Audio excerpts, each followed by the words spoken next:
August 2024 kung saan soft opening tayo ngayon ng Diwata Paris dito sa Quezon City. So itong tinatayuan ko ngayon, ito po yung Morning Star Street sa Sunville Subdivision. Tapos ganito yung entrance natin, dito yung Diwata Paris Overload. Ayan, dito po yung Diwata Paris Overload. So ito yung gate, ito place ko lang sa inyo, tapos papasok tayo dun sa loob. Yung pa talaga sa loob yung pwesto natin. So pakita na natin guys. Let's go!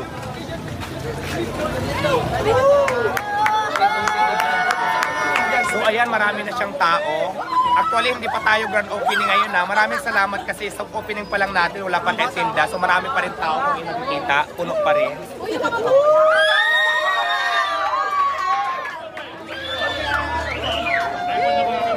Ayan, nakikita natin, di ba? Sobrang dami ng tao, maraming salamat. Tapos ang umuulan kasi ngayon kaya hindi pa masyadong maraming tao, pero marami na din talaga. So papakita lang natin yung area natin. So ayan.